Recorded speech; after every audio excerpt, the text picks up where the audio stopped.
നമുക്ക് ശബരിമലയിലേക്ക് ഒന്ന് പോകണം. അവിടെ വൻ ഭക്തജന തിരക്കാണ് അനുഭവപ്പെടുന്നത്. ഇന്നലെ 90,163 ഭക്തർ ശബരിമലയിലെത്തി. ഇന്നും തിരക്ക് തുടരുകയാണ്. സന്നിധാനത്ത് പോലീസിന്റെ പുതിയ സംഘം ഇന്ന് ചുമതലയേൽക്കും. മണ്ഡലപൂജയുടെ ക്രമീകരണങ്ങൾ വിലയിരുത്താൻ ദേവസ്വം ബോർഡ് പ്രസിഡന്റ് കെ ജയകുമാറിന്റെ നേതൃത്വത്തിൽ ഇന്ന് യോഗം ചേരുന്നു. ശബരിമലയിൽ ഇന്ന് രാവിലെയും നല്ല തിരക്ക് തുടരുന്ന കാഴ്ച തന്നെയാണ് നമുക്ക് കാണാൻ സാധിക്കുന്നത്. ഇതിപ്പോൾ 18-ാം പടിയുടെ ദൃശ്യങ്ങളാണ്. വളരെ വേഗത്തിൽ ഭക്തരെ സന്നിധാനത്തേക്ക് കടത്തി വിടുന്ന കാഴ്ചയാണ് നമുക്ക് കാണാൻ സാധിക്കുന്നത്. ഒരു മിനിറ്റിൽ ഏതാണ്ട് 60 പേരിലധികം എന്നുള്ള കണക്കാണ് പോലീസിനെ സംബന്ധിച്ചുള്ളത്. അത്രയും വേഗത്തിൽ 18-ാം പടി കടത്തിവിട്ട് മുഴുവൻ ഭക്തരുടെയും ഒരു ദർശനം സുഗമമാക്കാൻ വേണ്ടിയുള്ള ഒരുക്കങ്ങളാണ് ഇവിടെ നടക്കുന്നത്. ഇന്നലെ ഏതാണ്ട് 90,000-ഓളം ഭക്തരാണ് ശബരിമല സന്നിധാനത്ത് ദർശനം നടത്തിയത്. ഇന്ന് രാവിലെയും നല്ല തിരക്ക് തന്നെ തുടരുകയാണ്.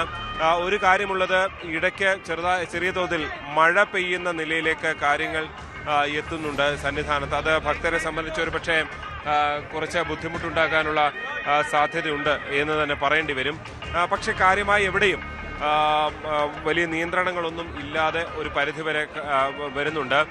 മുകളിൽ വളരെ കൃത്യമായ നിരീക്ഷണം നടത്തിക്കൊണ്ട് തന്നെ വളരെ വേഗത്തിൽ 18-ാം പടി കയറുന്നതിന് വേണ്ടിയുള്ള ക്രമീകരണങ്ങളാണ് ഒരുക്കിയിട്ടുള്ളത് എന്ന് തന്നെ പറയേണ്ടി വരും. ഇന്നെന്തായാലും ശബരിമലയിൽ പുതിയ ബാച്ച് പോലീസ് ഉദ്യോഗസ്ഥർ ചുമതല ഏൽക്കുകയാണ്. അതിനുവേണ്ടിയുള്ള ക്രമീകരണവും നടക്കുന്നുണ്ട്. ദേവസ്വം ബോർഡ് പ്രസിഡന്റിന്റെ നേതൃത്വത്തിൽ ഈ തീർത്ഥാടന കാലത്തെ ക്രമീകരണങ്ങൾ വിലയിരുത്തുന്നതിന് വേണ്ടിയുള്ള യോഗവും ഇന്ന് ശബരിമല സന്നിധാനത്ത് നടക്കുന്നുണ്ട്. എന്തായാലും ഏതാണ്ട് 27 ലക്ഷത്തിൽ പരം ഭക്തർ ഈ ഇന്നലെ വരെ ശബരിമല സന്നിധാനത്ത് ഈ തീർത്ഥാടന കാലത്ത് എത്തി എന്നുള്ളതാണ് ഏറ്റവും ഒടുവിൽ ദേവസ്വം ബോർഡ് പുറത്തുവിടുന്ന കണക്കുകൾ. എന്തായാലും വലിയ തിരക്ക് തുടരുകയാണ്. ഇന്നെന്തായാലും മഴ ഒരു വില്ലനായി മാറുമോ, ഏതെങ്കിലുമൊക്കെ സമയത്ത് ഭക്തരെ സംബന്ധിച്ച് മഴ ഒരു ദുരിതം വിതയ്ക്കുമോ എന്നുള്ളത് മാത്രമാണ് അറിയാനുള്ളത്. രാവിലെ ഇടയ്ക്കിടയ്ക്ക് ചെറിയ തോതിൽ മഴ പെയ്യുന്ന സാഹചര്യം തന്നെയാണ് സന്നിധാനത്തുള്ളത്.